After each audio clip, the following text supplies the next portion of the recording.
Welcome to My Prince Story, a podcast telling your personal Prince stories. I'm your host, Dana Marshall.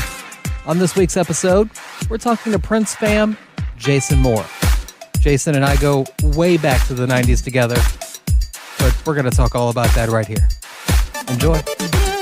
Hello, Jason. Hello, sir. Now, Jason, can you remember how we met?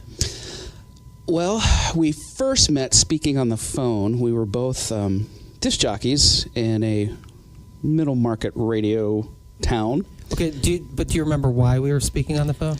Yeah, we both worked overnights, and I guess there wasn't the term then. We kind of got catfished. Actually, I think it started out with me prank phone calling you. Yeah, well, we that's right. We worked for competing radio stations. That's right. You would call and make requests. I would call and screw with you on the studio line. That's right, because it was like 3 o'clock in the morning on a Sunday, and we had nothing better to do. Yeah. Then somehow, in all of the pranking back and forth between you and I, somehow we discovered that we were both ginormous Prince fans. Absolutely. I think we got on the topic because I was complaining that the station that I worked at, which upbeat variety of 70s, 80s, and 90s, and of the 80s, they would never play any Prince ever. And I think I went on some type of weird rant. And we used to call it the best variety of Rod Stewart and Elton John. Yeah, and Mariah Carey. Can't leave Mariah out.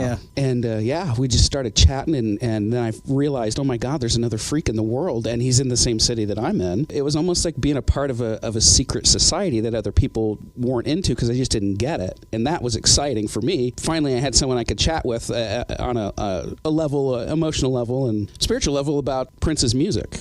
And boy, did we. We hung out and listened to Prince all the time. Now, I don't know if you're on Twitter. I'm on Twitter, and I follow tons of Prince fam, and we talk all the time, and we're always there for each other. Like, that didn't exist back then. No. And we kind of got picked on for being Prince fans in high school. So when you found another person, you're like, oh, my God, you and I, we're together. That's right. That's right. So then we jump in a car with a couple of friends. That's right. And we go to Cleveland, Ohio. Yeah, we went to it was called Prince Fest, I believe. Prince Fest. I can't believe you remember. Yeah, Prince we Fest. went to Prince Fest, and it was like this little convention, and they had a really bad Prince impersonator, I remember. We had a great time with that really bad Prince. Yeah. Did you? You either got on stage or he handed the mic down to you and you were singing My Name is Prince with him.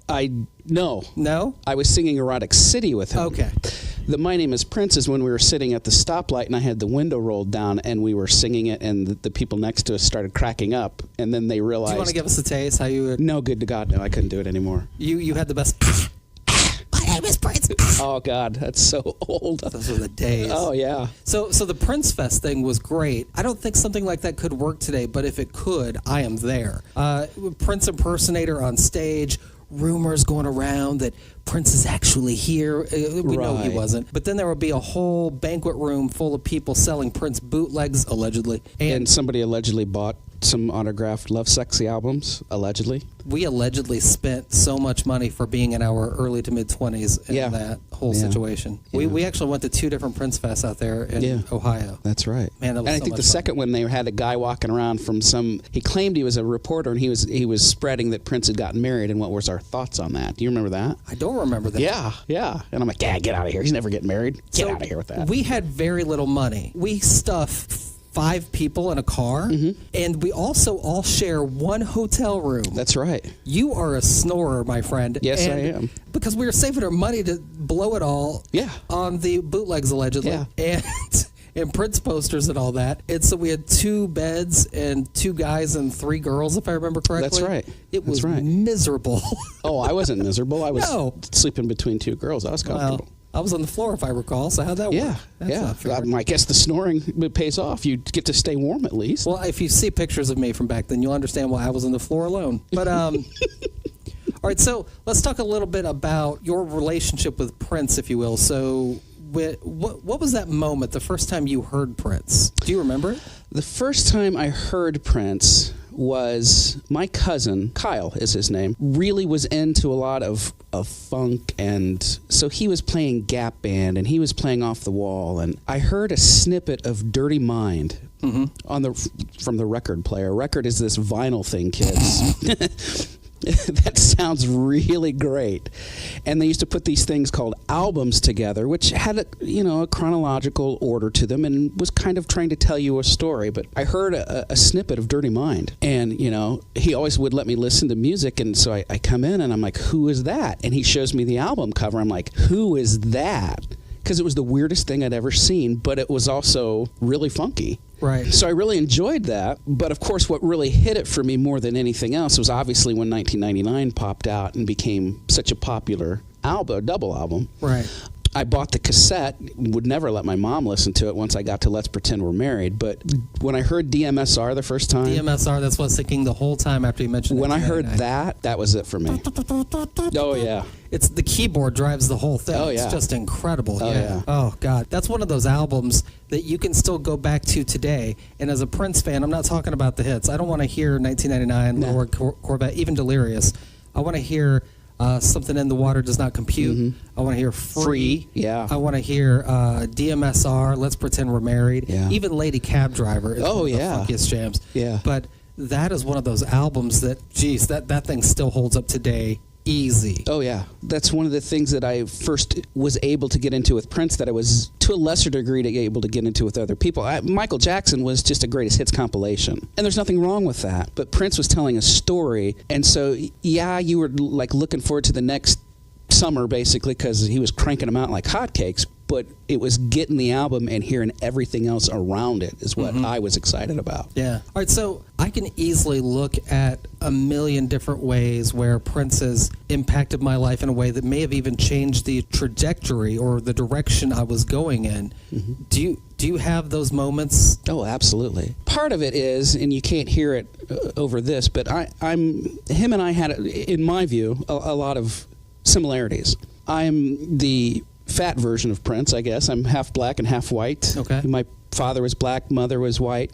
My dad had some substance abuse issues and could be violent. I'm very short. I didn't get any of the great stereotypes of being black, So I related to that in a way, just physically seeing him, and wanted to emulate being that type of person. So, in high school, and I got involved with music very young. I didn't take up guitar, but I was a band geek. I played several different instruments, acted in theater. But he was able to touch in me different aspects of my personality, whether it was, lust, whether it was searching for faith, whether it was just being angry sometimes, being sad, falling in love. He was able, through his music, to touch each one of those personalities. And then, obviously, the giving and the things that he did and the support that he's provided, literally has guided me to what I do for a profession in my life right now. I'm a social worker, and I help take care of people. And right. So those things, well, I don't want to put him on the pedestal of like Jesus, but he was certainly inspirational, and I felt a connection with him through his music. I didn't need to see him being interviewed everywhere to get a sense of being able to relate to what he was saying, right? If that makes sense. Yeah, I felt like I was always awkward and I didn't fit in, and all of a sudden I felt like I became okay with it because of Prince. That's one thing that really triggered for me. Well, where I grew up, I was the only quote-unquote African-American in an all-white town. Yeah. And so I didn't fit in with a lot of the folks there. And for a larger part with some of my black family, I didn't really fit in there either because I'm this bumpkin. And, like I said, he made me feel accepted for my weirdness. I mean, this guy's walking around in a thong and thigh-high boots and a red bandana, and he's still the baddest person in the room. Right. And that was very empowering for someone else who didn't fit in anywhere. Yeah. I blame Prince for the fact that I do think he turned me into a freak. Thanks, Prince. He definitely shifted me in a lot of different directions. It's also going to see him live in concert, which makes you realize I can do things better in my life than I've been doing. Like, you see Prince do things at a level where he's not just the best that you've ever seen. He's the best that anyone's ever seen at anything he does. When you're there and you're witnessing it, it almost inspires you you think, I can be bigger than who I am. Yeah, and I think that's, when he passed, that's what hit me harder than anything else is, we're always going to have the records and the music, the recorded music. But I wept, for the generations coming after who were not going to get to experience church in that way. Right. And what you don't see from the guy who's humping the stage. Or I was watching a Parade concert on Facebook the other day, and they're singing Head, right? And it's basically 10 minutes of him like making love to this mic stand on the floor. Yeah, and I'm like, no, nobody's ever going to see something that fun and carefree again. But what you don't see from that is all the things in the outer parts of the arena, the booth set up to promote education and business growth. Mm-hmm. Those were things that his charities did.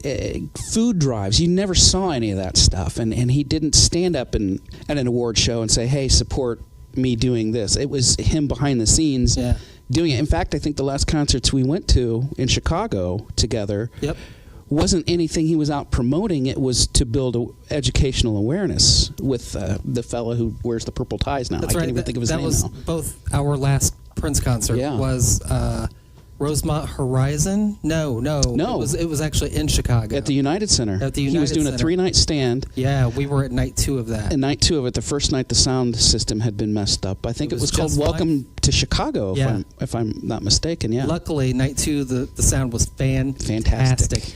And we had different seats, but someone came up to let me know, oh, listen, these seats aren't very good. We have better seats for you. I'm like, what? And they moved us to better seats. It was incredible. Yeah. And Jennifer Hudson came on stage for that concert. She sang with them, that's right. That was a killer show. After that concert, I went to the after party at the House of Blues. Mm-hmm. And I was the first person there. I did not waste time. I was gone. As soon as the show was over, I was gone. And I was standing there right at the stage and had to stand there for like an hour. Next thing you know, the place is packed. I'm pushed up against the stage. And Prince just walks out. And he's right in front of me, like a foot and a half. Yeah. And he says, I got to save my voice for tomorrow night's show. I'm not going to do a lot of singing. I hope that's all right. And then he starts playing his guitar. And at one point, he looked right at me, and he spun his guitar around, so he's holding it by the neck. And he holds it down like he's handing me his guitar. And like an idiot, I reach up thinking Prince is giving me his guitar. And then he shook his head no at me and then spun off on his high heels. It was all like, the whole time I thought, I just made that up. That didn't just happen.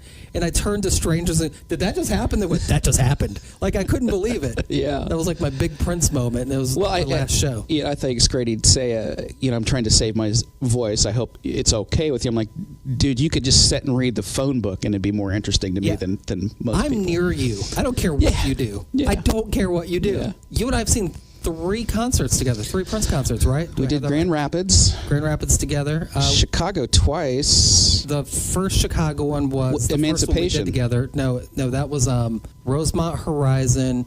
We brought a couple people. It was their first Prince concerts, and we told that one girl, "You're gonna cry when he comes out." And then he came out and she cried. We called it. Oh, but that was 90s. That was like it wasn't Emancipation. It was before that. Really? Yeah. I can't. There's been too many. Yeah, because I Prince concerts. went to the Psycho Tizzy. If he was in Chicago, because where I lived, I was in a 3-hour drive between Detroit, Indianapolis, and Chicago. So when he was doing all of these, I'd hit all of them at the same time. Yeah. And I do know you brought me up to one at Grand Rapids. I do remember that. Yeah, we had the luxury box. We had the luxury box. That was pretty nice. I actually currently work for the radio station that got us those tickets too. Bless your hearts. They have me for life now. All right, so as far as Prince concerts go, how many have you seen or been to? I want to say close to 19 or 20. Okay, 19 concerts. I've done 7 Prince shows. So thanks a lot to inviting me to all the concerts you went to. Well, jerk, you're a big radio man. I just assumed you were hanging out there and you were just, hanging with the cool kids. Big radio man. I don't think this is the time for fat jokes, but thanks. All right, so since you've been, you're way more of a Prince expert than I could ever be then. I don't know about all that, but. What would be your favorite Prince tour? Well, honestly, it's kind of like picking your favorite child, but for me, it was One Night Alone. I didn't see the One Night Alone tour. Obviously, I've seen videos floating around on the internet. The Rainbow Children album was what he prominently played throughout there, and it gave me a new perspective because I didn't really care for the album. But, you know, when Prince is coming to town, it was at the Chicago Theater. You're going to go. And so maybe I did see that tour. I thought it was just a Rainbow Children tour. Maybe because he did the whole album and throughout the concert kept making my ex-wife mad by saying, I'm not going to be playing any hits tonight. If you're here, if you're a Purple Rain head, you might as well go home. And then my ex-wife would look at me and shoot me daggers. And I would say, we're not leaving. We're not going home. Yeah, and that's where he finished with Anastasia, and that's where it gave. But what I enjoyed about that tour more than anything else was it gave me an appreciation for the Rainbow Children, because, like I said, I didn't really care for that album at all. But the Everlasting Now, the way he did that live with the guitar solos and the sax solos through there, that's the best rendition of that song, and give that a listen on there. Prince has so many different flavors, so many completely different flavors, that you can take an album like the Rainbow Children, and maybe that album was out at a bad time for you. You weren't mentally or emotionally ready for that kind of music because of, like, we were younger then, right? Yeah. But now that I'm 45, I can go back and listen to the Rainbow Children album and have a completely different love and feel for the album. Yeah. It's like that with a couple albums where an album first comes out, I'm like, yeah, it's okay. It's not what I was expecting out of Prince, but now. Planet Earth was that for me, too. That is a great example. I was like, this sucks when I first got it. Yeah. And then, you know, you let it simmer for a while, and you realize you've got to catch up. Right, because some of the Prince albums, on first listen, Sign the Times, it was my favorite thing that's ever happened to my ears. Yeah. I mean, from track one to the very final track. Yeah. In fact, that leads me to a question. Have you ever used a Prince lyric as like a pickup line? God, Adore. Are you kidding me? Oh my God, that's mine too. Of course. The last track on Sign the Times. Of course. If God one day struck me blind, your beauty I'd still see. Yeah, just don't smash up the ride. Maybe not the ride. Oh, absolutely. Yeah, I've used that line in love letters like back in the day. Why he was so important to me is because he could put into words and phrases how I felt in ways that I couldn't. Oh, sure. So, hell yeah, I'd crib. I mean, everybody cribs. Comedians now are cribbing from Eddie Murphy. You know, if it's going to work for him, it did okay. And it's so easy when you're dating someone that's not a huge Prince fan. You can easily rip Prince off, and nobody knows. No.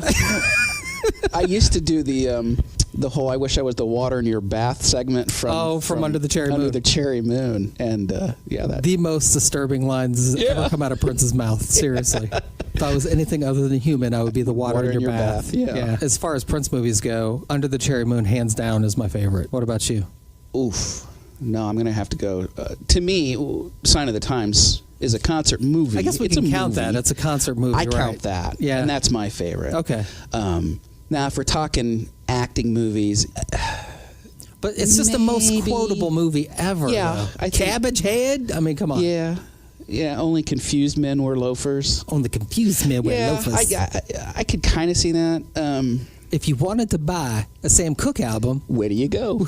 The record store. I mean, come on. I still do that to one of my friends from college who was also a huge Prince fan. Yeah. Every now and then, we don't see each. I haven't literally seen her for 20 years, but every now and on Facebook, I will just put the word "Recasto" up on her, and she immediately answers with this laughy face. So, but I don't know. Artistically, I thought, Graffiti Bridge wasn't the greatest movie the first time I saw it, but as time has gone on and I've simmered it, I really enjoyed the story part of that. Sure, yeah. And my absolute, you had mentioned earlier about not picking a favorite Prince song, but I do have one, and it's from that movie. Still would stand all time? No, Question of You.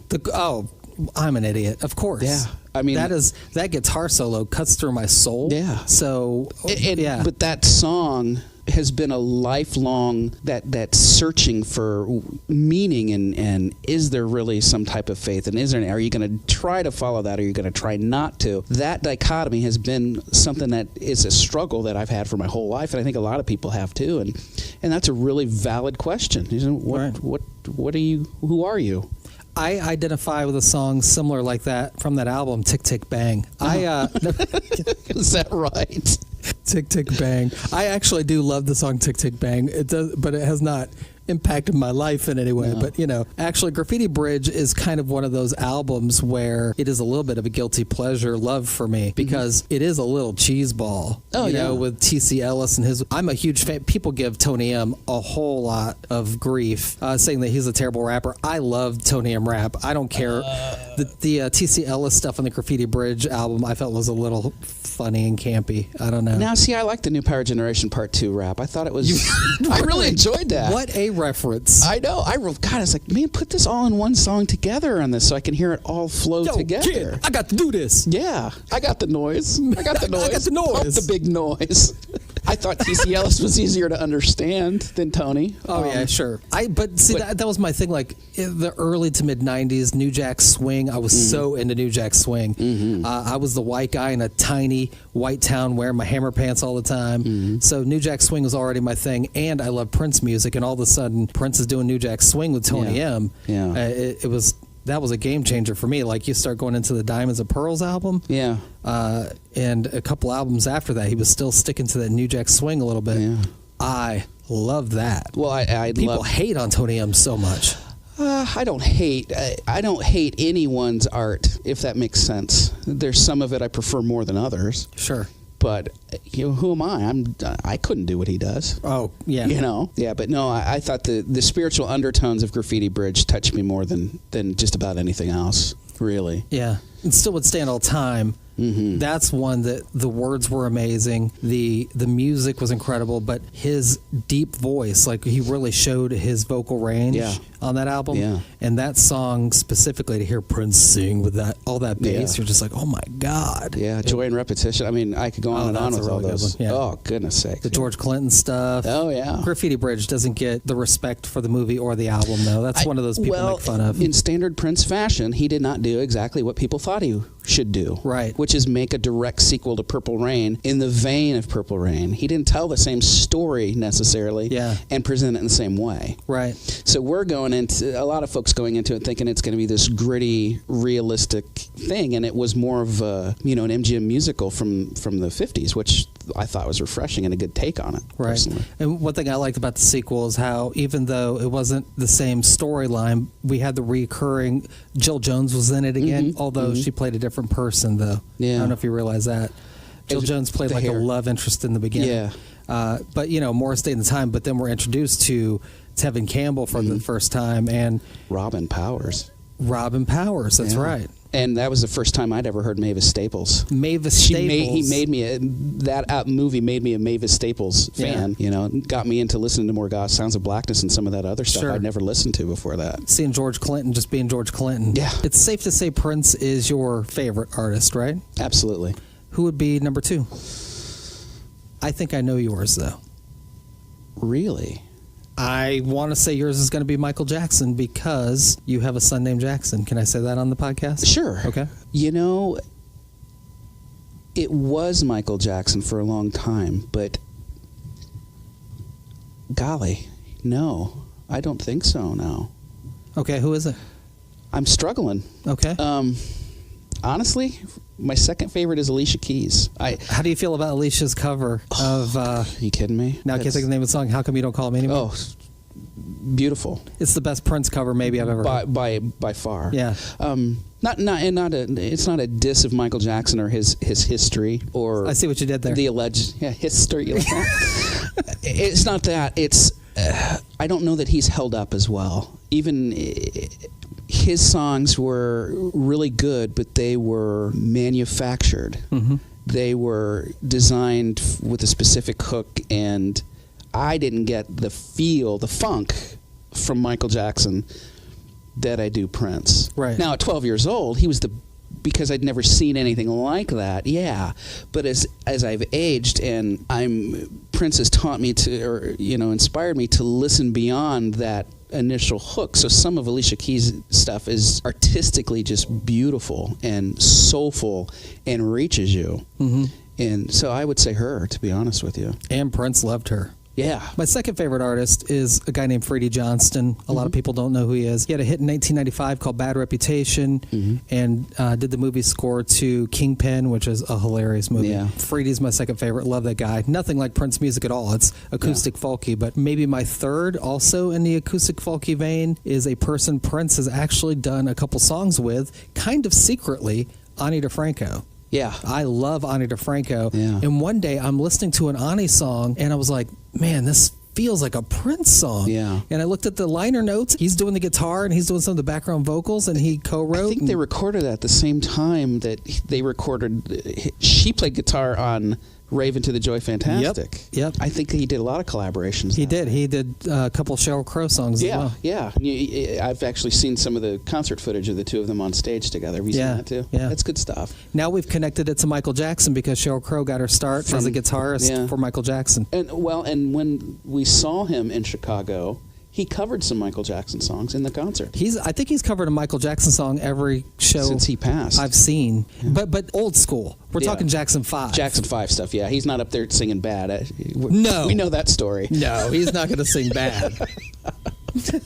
Your butt is mine. Now, I don't know. You ain't going to sing that to me, and I sure as hell ain't going to sing that to you.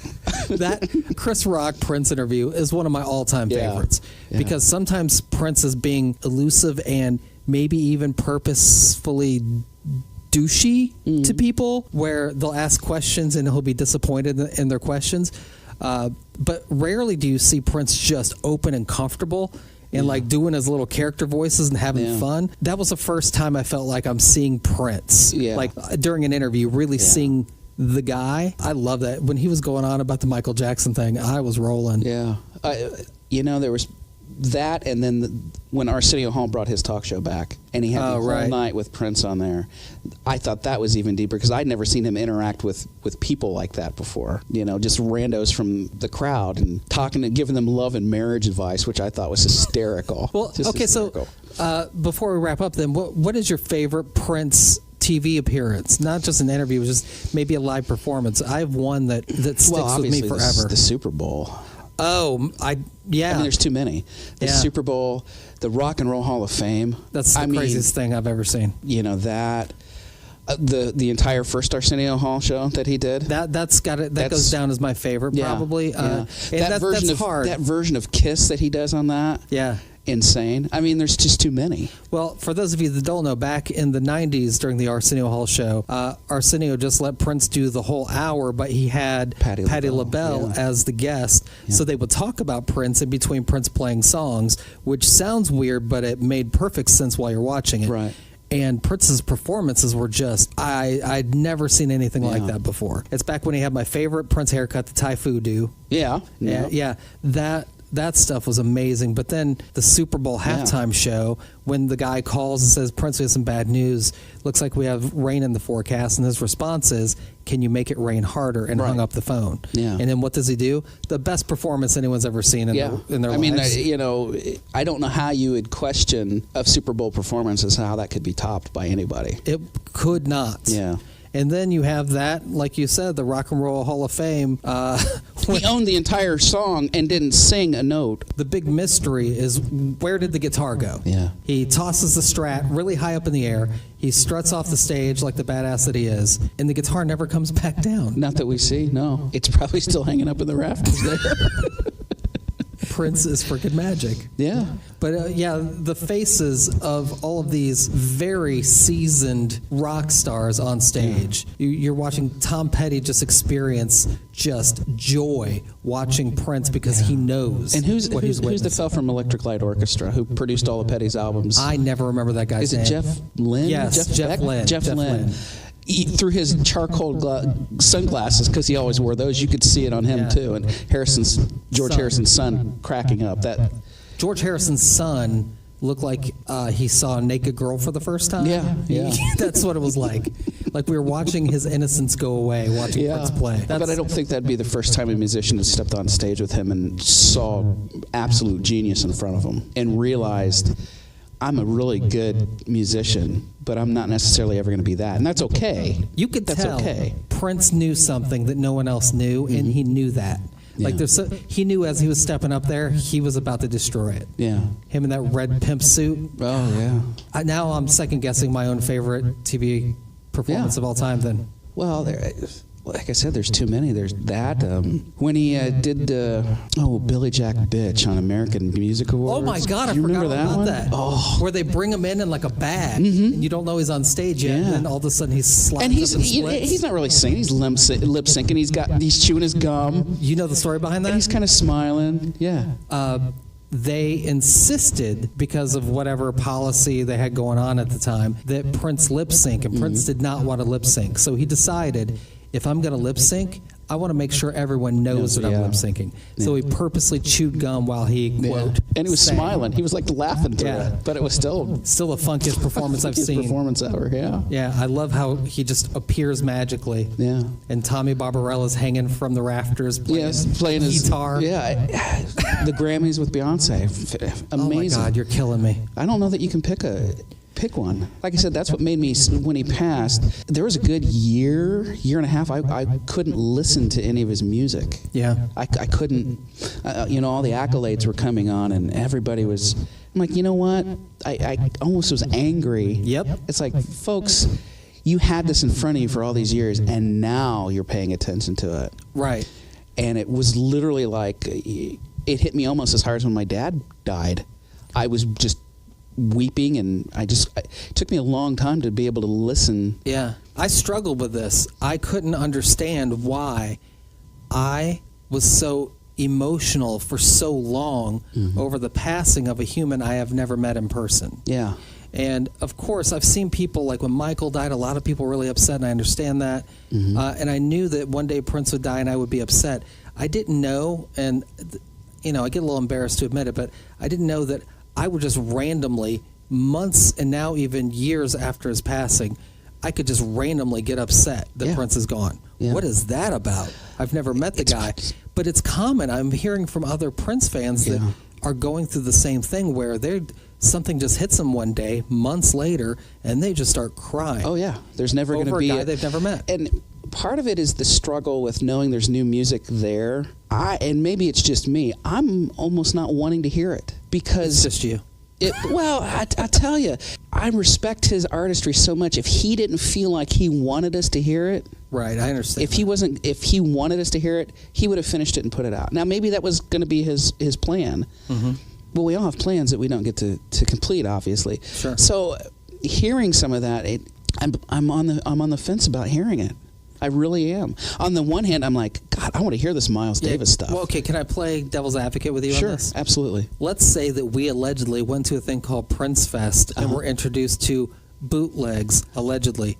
And then let's just say that we've also been able to find bootlegs through the years at record stores back when they existed. The first time I heard the song Crucial, before Prince wanted us to hear it. Yeah. Or Bob George. The Black Album's a great example. Album, Movie Star, the song Movie Star. Yeah. The original version of, didn't he do an original version of Jerk Out? Oh, that's another. I've heard that, yeah.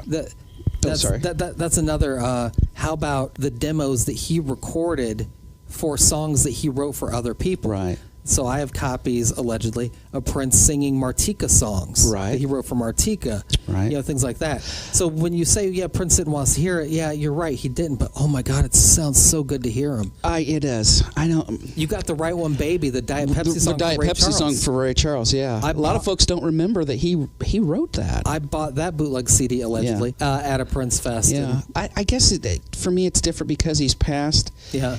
And, there's no way of telling. Maybe he would have remastered those bootlegs and put them out. There's just no way to tell it. And now it's so final. Now you've got lawyers and family members deciding that for him.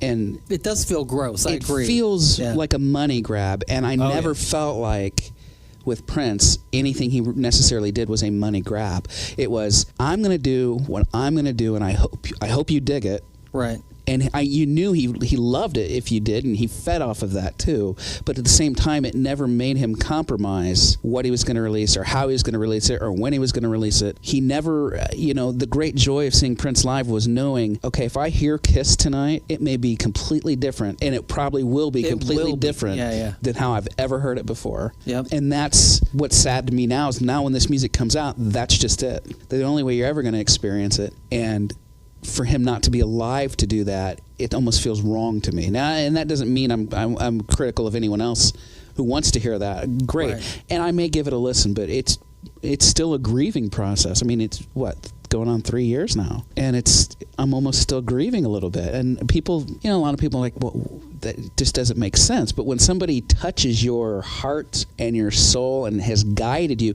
excuse the metaphor, but it's a lot like how Christians view Jesus or Muslims view Muhammad. They never met the guy, know. That's I don't worship him that way. No, I totally get what you're saying, because that's part of the thing. He's this guy that's not going to die. Number one, we knew he's taking care of himself. The guy is like straight up vegan. It was the way. Yeah. This guy, he's going to be fine. Yeah. He's going to live. He's going to outlive everybody that we know. Yeah. So he wasn't supposed to go. No.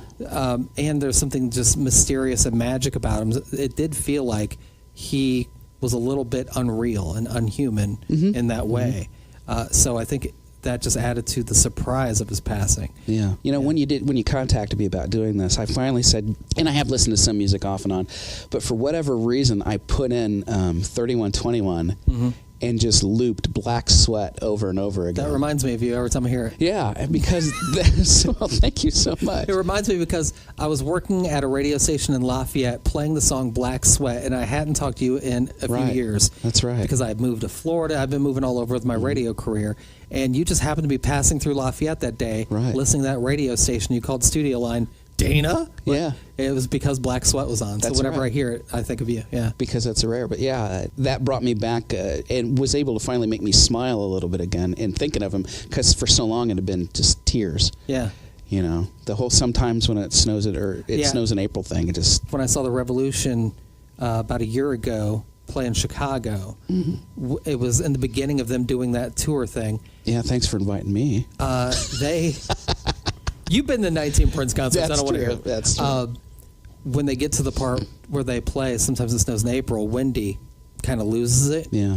There was not a dry eye in the house. Right. I mean, we were all crying with Wendy. It was the most incredible moment. Those are therapeutic and needed, but I try not to sink into that when I'm alone too much. Right. The Emancipation album is what I'm digging on, because it varies depending on what's going on in my life. But right now I'm just like, the upbeat songs in Emancipation have been my jam, like New World and Slave and songs like that. They're just like, oh my God. Style. I love style. It's like I'm rediscovering this album all over again. Yeah. Because I literally, Emancipation 3 CD set, it was a lot when you first get it. Oh, yeah. Yeah. And I stuck to Prince's cover of One of Us. I played that song to death. Yeah. And I'm now inspired to dig into my closet to pull out the Gold Experience. Oh, that's one of the best albums ever. Are you kidding? You didn't like it? I loved it. Okay. You made me very nervous. I was sad that it wasn't more popular at the time than what it was, but I mean, 319 is probably my favorite track on there, Billy Jack Bitch. But I can't pick a favorite because I love them all for different reasons. Yeah. Dolphin is an amazing track, but 319. Take off your clothes. Did you see him do Dolphin on Letterman? Yes. Now, I heard this on an interview with Morris Hayes. Just before they were going to perform, Prince found out that Dave was going to call him over for a quick interview. And he didn't want to look rude, but he also didn't want to do an interview with Dave. So he says, hey, guys, we're changing up the end of the song. I'm going to die at the end of the song, and you have to drag me out. That's how he got out of doing the interview. Perfect. The whole band's like, well, we got to change it. They had a whole thing planned. They had to change the whole thing up so that Prince could do the whole gun to the head thing and be dragged out. And the end of it on Letterman is Letterman going, Dave going, is he okay? Is he all right? I guess we'll be right back. Classic. He controlled everything, man. All right, Jason. Well, thank you so much for hanging out with me today. I really appreciate it. Thank you so much for checking out My Prince Story, the podcast. You can follow us on Twitter at My Prince Podcast and check out the show notes on the website, myprincepodcast.com.